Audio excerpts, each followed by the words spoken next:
What's up, YouTube? My name is RanterInShades, but you can call me Shades for short. One thing you're going to expect to hear from me a lot on this channel is I'm going to be talking a lot about music, because music is a passion of mine. I hope to make this a very long-running hobby of mine. Next year's going to see the 10-year anniversary of when I created this channel and started making videos, and I do have a couple things in mind that I want to do in honor of the occasion.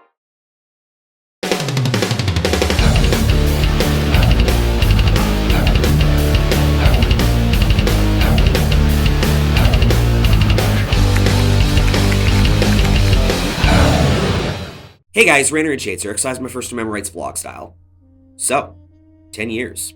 January 20th, 2013 was the day I created this channel. Being inspired by the likes of Muse Productions and Cover Killer Nation, I had every intention of uploading videos and seeing if I could potentially make a name for myself making music discussion videos. But it wasn't until February 18th of that same year where I set the wheels in motion. I was dealing with some real life complications in college at the time, and decided I would channel that negative energy I was feeling into something fun that I'd been wanting to try my hand at ever since my discovery of Muse's content in 2010 and subsequent discovery of similar creators the following year. 10 years later, and I'd say a lot has changed since 2013. I'm not just referring to the 4,000 plus subscribers I gained since then, or even how my appearance has changed. My content is also different, with me having developed a much higher standard for it. My approaches are different. My taste in content is different. YouTube is different, and quite a lot more than that. Usually whenever a YouTuber reaches the 10-year milestone in their channel's history, they make some kind of vlog or retrospective about the old days, talking about some of their favorite videos and overall memories they've made in those 10 years, or maybe some kind of time capsule video or best of compilation to really get the nostalgia feels going. But that's not exactly what I'm wanting to do for this video. This is going to be another one of those videos where I take you back to my roots, but also show you something that had a profound impact on me and my philosophy as a music fan. The source of what it is I'm going to be showing you will definitely seem unconventional, but I assure you there is a point to this. As most people that watch me know, a big thing I used to discuss at length across multiple videos was the subject of metal elitism. This was something that bothered me as far back as 2009-2010. It's hard to remember what exactly it was that led to my discovery of a portion of the metal community that wanted to disregard subgenres like glam metal, nu metal, and metalcore as being metal, but if I can make an educated guess, it probably came about when I was trying to find more bands to get into that ended up pointing me in the direction of this kind of dissent and contrarianism. Coming across these mindsets bewildered me, as I was always of the belief that no matter which metal genre you call your favorite, and no matter who your favorite band might be, everyone could come together in their love for music centered around heavy guitars and loud drums.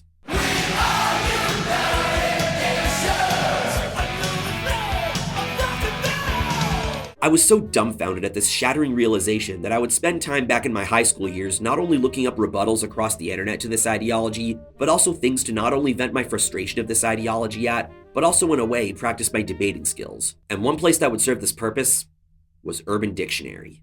Generally speaking, Urban Dictionary is a site I have very mixed opinions on. I'd be lying if I were to say it didn't make for a good resource for looking up the meanings of certain lingo you might be out of the loop on, but not too dissimilarly to YouTube, it can also be a cesspool of uninformed opinions the further down you go. Take for instance this one post I remember finding about Black Sabbath that essentially boils down to, "This band sucks because a bunch of bands that came out decades later did it better. They aren't metal by today's standards." Along with making their song Paranoid out to be an equivalent of Cherry Pie by Warrant in terms of how it was conceived, and stretching super hard to make a hypocrisy jab by comparing at the very least respecting Sabbath and the everlasting legacy they established with their creation of heavy metal, to hanging a poster of the inventor of the toilet, Thomas Crapper, who by the way is a real person, in your bathroom. That's how ridiculous the people on this site can be.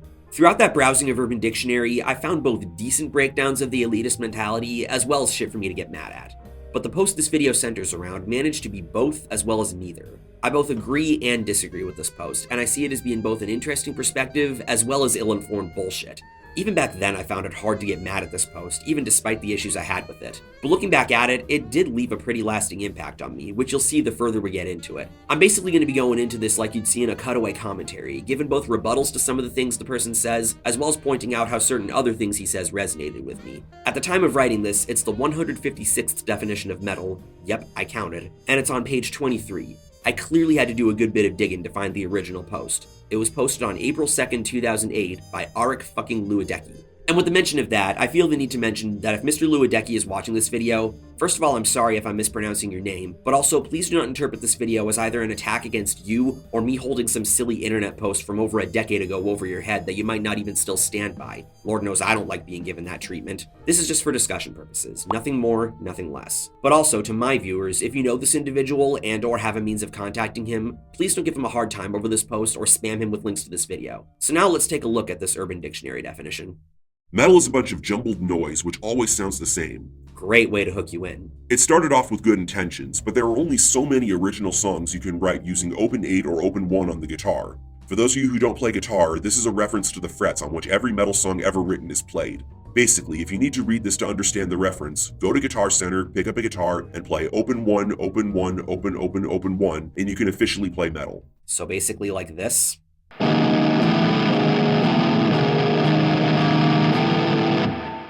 Doesn't sound like any metal I've ever heard of. Well, I was just going to be quick and witty about this, but now I'm going to go on a rant. Metal bands that are incredibly unoriginal, any band that uses blast beats. Don't misunderstand me. I think metal drummers are some of the most musically talented people alive, but when all you hear is 5 minutes of metronome-like drum beats, it gets redundant.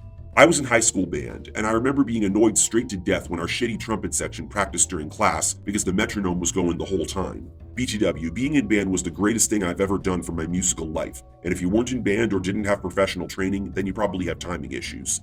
Back to my point, blast beats equals obnoxious. This is an example of a point he makes that I agree with. After all, I made a similar point in one of the most contentious videos I've ever made on my channel, why I don't like a lot of death metal, to the point where I feel like I was subconsciously thinking about this post when writing that video. There are a number of death metal bands I like, mainly from the progressive and melodic varieties, but the over-the-top performances are a big part of why I can't really get into genres like brutal death metal, slam, grindcore, a lot of deathcore, and of course, black metal. I'm not here to say the music sucks, the musicians aren't talented, or that anyone that likes it is a nincompoop, but it isn't exactly for me, and that's a big part of what that video was getting across. I guess an argument could be made that a video with such a simple premise is kinda redundant, but at most I see that video as raising some discussion points about issues I've always personally had with the music. In addition to unintentionally exposing the hypocrisy of people getting on my case for not being into music they like, all the while acting like that's what I do towards people not being into the stuff I like. Also, not like this really impacts the point at all or that I'm even going to get a reply to this, but you mentioned being in school band. I'm curious what kind of ensemble this was. Was it a jazz band? Was it a wind ensemble or concert band? I ask this because you're about to mention being a guitarist, which would imply to me that this was the former band you were playing in. But for all I know, maybe it was the latter, which had you playing either a wind instrument or percussion like I did back in high school. I've known a few guitarists that also played a wind instrument like trumpet or clarinet, so it's not exactly out of the question that the same could apply to our friend here. Either way, as someone that was a pretty shameless band geek back in those days, I agree that being a part of those ensembles was some of my favorite experiences of my high school years. Not only did I learn a lot in those classes, in addition to the AP music theory class I took that put me a little ahead of the curve by the time I got to college, but I had fun there and liked the teacher I had, and I didn't care how dorky I might have come off, something that's even still true to this day with pretty much every video I've ever made. Then there's guitar.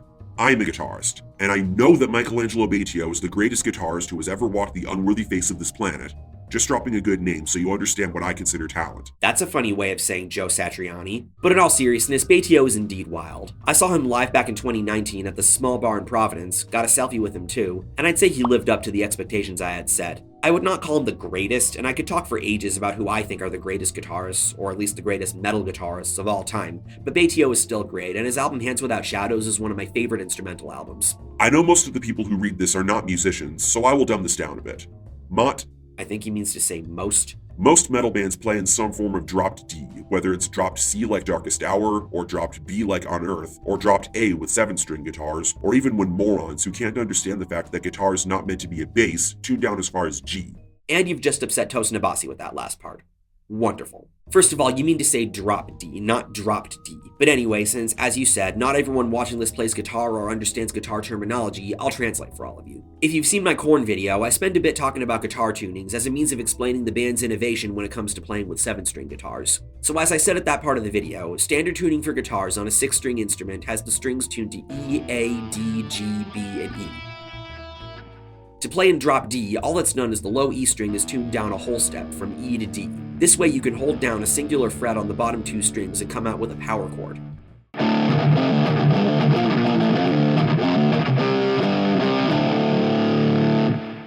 For drop C, the same principle applies, but the strings are all a whole step down from drop D tuning.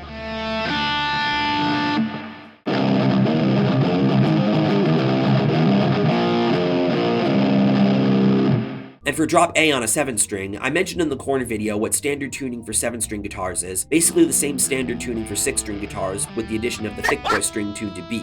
To play on drop A, the same principle applies of tuning the low B a whole step down from B to A to get even lower power chords.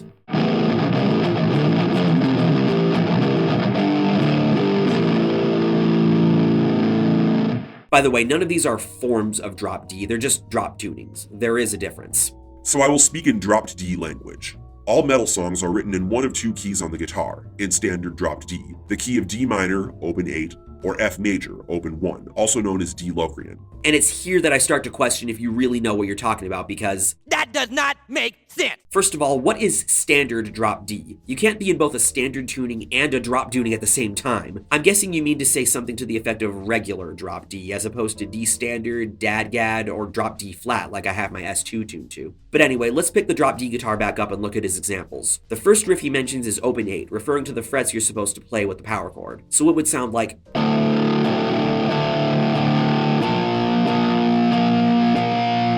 But then he mentions open 1 for the key of F major.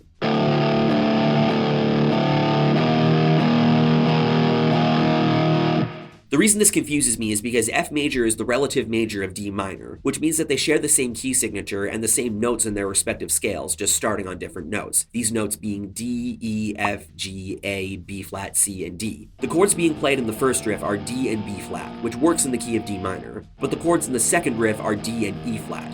Now, is there an E flat in the key of either D minor or F major? No. And this makes the mention of D Locrian even more confusing. So to explain that for those that aren't versed in music theory, the concept I mentioned a little bit ago of notes within a scale starting on different notes, those are what are called modes. So say we're in the key of C major. Mainly going with this example because there are no sharps or flats and it's the easiest to play on keyboard, which is an instrument I'm extremely mediocre at. The notes in this major scale, or the Ionian mode, are C, D, E, F, G, A, B, and C. Each mode essentially starts the scale on a different one of those notes. When you start on the second degree, that's called the Dorian mode.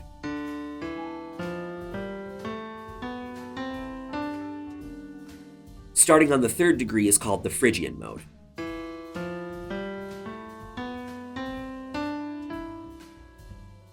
Starting on the fourth degree is called the Lydian mode.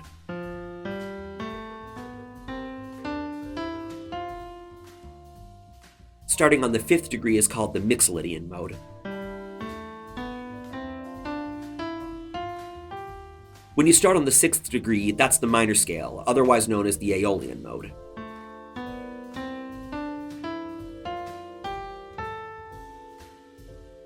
And starting on the seventh degree is the Locrian mode.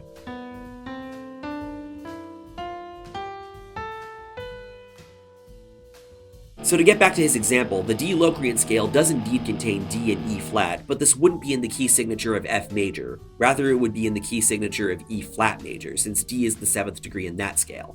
But let's take this a step further. There is another mode that contains a flat 2nd degree, and that would be the Phrygian mode. And since the Phrygian mode starts on the 3rd degree of the major scale, that would mean that we'd be in the key signature of B flat major. And I think this mode makes more sense, since when you think about the intervals in the Phrygian scale, it's basically the minor scale with a flat 2nd. A lot of the metal songs I've listened to that have a half-step relationship in the riff, like your example, sound generally in the minor scale ballpark, since that scale too has a flat 6th and flat 7th. Locrian is a really uncommon mode to write in, since basically every interval is flattened. Much like how I described the Phrygian mode as being like the minor scale with a flat 2nd, the Locrian mode is the same thing, but with a flat 5th as well, and I haven't heard an incredible number of bands write in that mode, especially outside the realm of prog. I'm reminded of a video Adam Neely made where he and some other YouTube musicians try to write in the Locrian scale. That should also put into perspective how uncommon of a mode it is to write in. Okay, I think I've schooled this guy in music theory enough. You know, for a guy that claims to have some extensive musical training, this is pretty embarrassing. Anyway, back to his post. They may tune down to hell and back, but they still use the same frets and write the same songs over and over and over and over and over and over and... I know from experience that if a metal band tries to write in a different key, then they are labeled as sellouts or emo fags. And that is just pure ignorance. Pure musical ignorance.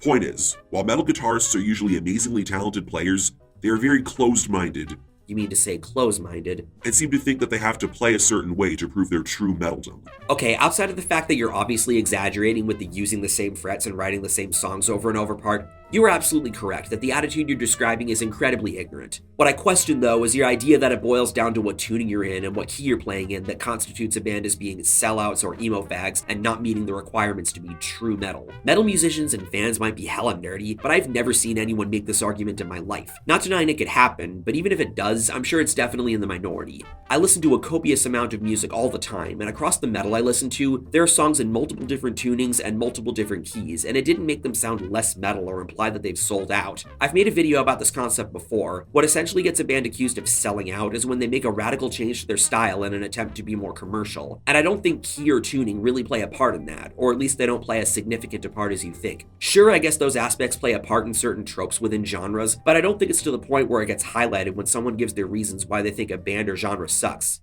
If it is, then that's dumb and the person is dumb for thinking that. Vocals. Scream, yell, done. Some metal vocalists sing, and sometimes it's good, but sometimes it sucks. Very descriptive there, sir. Incredible job elaborating, providing examples, and explaining your perspective on what makes certain vocals good and what makes certain others suck. And hilarious breaking down of how harsh vocals work and not taking the technique that goes into creating those vocals into consideration and making the process out to be simpler than it really is. Here, let me try. That totally didn't sound like I wasn't putting in any effort to make my harsh vocals sound decent, and I totally won't suffer the same fate M. Shadows did that resulted in him doing less harsh vocals than Avenged Sevenfold's music if I were to attempt to do this professionally. God, this point is just amazing! Also, I await the Chris Barnes comparisons for that growl. The best metal bass players are actually the ones who... There's supposed to be a space between those words. The ones who don't do anything that remotely resembles the guitars, but actually go the fuck off with some crazy bass lines that still fits with what the rest of the band... Not sure why the sentence ends there, it's just missing the words "is doing." Once again, I'm questioning your musical training because this is the most word salad description of a walking bass line I've ever heard that still sounds like it's missing the point of the role bass plays. It's supposed to fit harmonically with the chord progression, so unless we're talking about weird avant-garde shit, the bass line isn't supposed to not do anything that remotely resembles the guitars. I get what you're trying to describe. You're talking about the kinds of bass lines guys like Geezer Butler of Black Sabbath, Steve Harris of Iron Maiden, and although this isn't a metal bassist, Mike Dirnt of Green Day are known to play, where they're sort of counter melodies in and of themselves, which is what makes all three of them some of my favorite bassists. I'm just saying, brush up on your vocabulary and try not to be so wordy. Now, if you've made it this far, you either agree with me or hate me. Actually, neither is the case. Obviously, as you can tell with some of the interjections I've been making, there's a lot about this that I do not agree with at all. But that's just not ground enough for me to hate someone. It'd be one thing if you were spouting some toxic rhetoric akin to a woke scold or a manosphere douche, but that's not what I'm seeing here. I'm very particular about the kinds of people I claim to hate. People that go out of their way to cause physical, mental, or emotional harm unto others, to be somewhat general. Nothing about this is indicating to me that you're on that level. And as someone that doesn't know you personally, what doesn't help is that this only gives me so much of an understanding of who you are as a person, so I'm given even less ground to claim hatred towards you. But conversely, there are parts of this that I find to be agreeable, so maybe this isn't the time nor the place for the black and white fallacy. But let me tell you why I think the way I do. I was in a faggot-ass screamo band, but I was a metalhead and very unhappy with what we were playing. I was kicked out because I didn't dress right to be in the band, i.e. no girl pants. If this is true, that does sound like a pretty ridiculous reason to get kicked out of a band. But something to consider is that, whether you want to admit it or not, image is kind of important for bands, at least to varying degrees. A band having a particular look to them is one thing that sells the band to the audience. Whether that image is all the members having long hair, or everyone having beards, or wearing tight, brightly colored clothing, or leather, or colored shirts and ties, or flannel, or masks or other costumes, etc. It not only helps with marketing the band, but also with things like stage presence and promo photos. That's why I've never believed it whenever a band or fans of a band say, "We don't care about image. Image isn't important at all. It's all about the music and only the music." Because whether they realize it or not, You do care! So if a member isn't fitting in with the image the band is trying to present, he might not be right for the band. In any case, it does sound like it was for the best that you parted with this band. Even if what you're saying is true that they kicked you out because you didn't wear girl pants, which by the way, skinny jeans are actually super comfortable. The fact of the matter is, you didn't like the music this band was making. I've always found the term screamo really cringy, so I'm gonna take a wild guess that this band was either a post-hardcore or a metalcore band. And if that's not your style, it seems counterproductive to play in that kind of a band, even if they didn't wear girl pants. So I continued my metal binge. I came up with bands like Cephalic Carnage, Cannibal Corpse, Pig Destroyer, Morbid Angel, and Death. But eventually I realized that I was only listening to that because I wanted to be more metal than the next guy. Then I realized that the amazing talent I was hearing was strangely boring and repetitive. This should sound familiar to all my old school viewers because I gave a similar anecdote in the aforementioned Why I Don't Like a Lot of Death Metal video. I was so confounded at the idea that liking glam metal, nu metal, and metalcore and classifying them as metal subgenres makes you a poser that doesn't know shit about metal that I scoured through any resource I could to find more metal bands to look into and up my credibility as a metal fan. And I inevitably experienced the same kind of burnout as these bands weren't sticking with me compared to music from other genres, including metal genres, that are more my speed, especially the bands I've been listening to a lot longer. And this is why when it comes to death metal, I'm very particular with how I like it to sound. Moreover from that, burning yourself out on any genre is not a great thing to do. When you listen to too much of something, it does tend to get repetitive. And I know this from experience, since there was a period of time back in high school where I listened to absolutely nothing but glam. And while that's music I very clearly still love to this day, listening to it all the time kind of made me forget I was a music fan. It's also why in recent years I haven't been going out of my way to go down too many rabbit holes. For one, my computer only has so much space I can dedicate to music, while all the full albums and even full discographies of the copious amounts of bands my music I like video indicates I have on me. But I don't want to dig too deep to the point where the music begins to sound like white noise and I lose some enjoyment for it. If a band gets recommended to me or catches my attention that's within my main styles or even borders on them and they make a good impression, that's a big way for a band to join the big happy family that is my music collection. The only other thing I'll say before continuing on with the post is, please give Death another shot if you haven't already, since they're one of my favorite death metal bands with legendary material that's leaps and bounds more worth your time than the other stuff you mentioned there. Yeah, I said it. My motto for music and life is write something you can't play, and when you can play it, you will be better. I still listen to some metal. Between the Buried in Me, Dillinger Escape Plan, The Human Abstract, Glass Casket, The Black Dahlia Murder, and Unearth. With the exception of The Human Abstract, since I don't recall if I've listened to them before, and if I have, I don't remember what I thought of it, all solid bands. As I mentioned before, I'm not the hugest deathcore fan, but Glass Casket is fairly okay. But the other bands you mentioned are all excellent, especially BT Bam and Dillinger. Rest in peace, by the way, to Trevor Sternad for Black Dahlia Murder. But anyway, now we get to the main point of this video, and the main takeaway from this Urban Dictionary post that stuck with me for all these years. Sorry, but I grew up, and now I'm a better musician because I expand my knowledge of music. Metal is boring and redundant. Listen to classical music or jazz, then decide if you like music or if you just like being part of a group. I've likely made it known in some past videos that I don't like calling myself a metalhead. And no, it's not because of metal elitists tainting the label for me. While metal makes up a significant portion of my music library across multiple subgenres, from traditional and glam, to progressive and power, to death and thrash, to alternative and metalcore, to even symphonic and neoclassical, my taste extends far beyond metal. Some of my favorite stuff to listen to doesn't fall under the metal umbrella like all the punk and progressive rock I'm into. This is also kind of related to why the Best Songs videos are some of my favorite videos to make, as well as a reason why I had so much fun making the Disney Songs video, because I get to step out of that metal bubble for a bit and talk about other music that I see as being well written, having nice instrumentation, and just being fun and enjoyable all around. Metal isn't the only genre that does all those things. This isn't just applicable to metal fans, but far too often, when people are deeply engrossed in a particular genre of music, they tend to forget that there's other music out there that has the potential to match or even exceed the quality of the stuff you already like. To clarify, there's nothing at all wrong with loving a particular genre of music above all else, be it metal, be it rock, be it pop or rap, be it indie or country even. But to me, putting yourself in a box does you a disservice to truly enjoying music. And honestly, I think the reason why a person would do that is because of their desire to be part of a group, just as that Urban Dictionary post said. One of the biggest things we as humans strive for is having somewhere to belong, or something to belong to. That's why we form bonds with others, and why we immerse ourselves in different kinds of communities. I'm not even referring to just music communities when I say that. I also mean any type of fandom or group centered around a particular subject, be they online or in real life. But there comes a point where this desire to be a part of something greater than ourselves leads us to do certain things just for the purpose of fitting in and being accepted by others. And at that point, are you really an individual anymore? Are you even being your own person, or are you just putting on some facade? If you want to be one of the nonconformists, all you have to do is dress just like us and listen to the same music we do. I feel like metal fans, more than any other music fandom, have this habit of restricting themselves to strictly metal, albeit with the occasional classic rock band or early punk or hardcore band. And of course, within metal, they're likely restricting themselves to only the really fast and technical subgenres, with the occasional new wave of British heavy metal band and the obligatory Black Sabbath inclusion. And while they could very well be doing that because they genuinely love the music and don't have much of a care for anything else, I think a big part of why they do that is because of some self-perceived notion that that's what's expected of them, when in all actuality, there's no rule at all saying you can't enjoy other music. Letting go of this idea that certain genres of music aren't acceptable to listen to if you're a fan of metal has opened me up to so much great music. Same with the idea that music from certain decades aren't acceptable to enjoy if you're a fan of music made before the 2000s, or vice versa. Same with the idea that certain music isn't acceptable to enjoy if it doesn't have guitar and acoustic drums. As a result of that, there's a bunch of music I've gotten into in the past decade that if you told me in middle school or early high school I'd be into, I'd be all...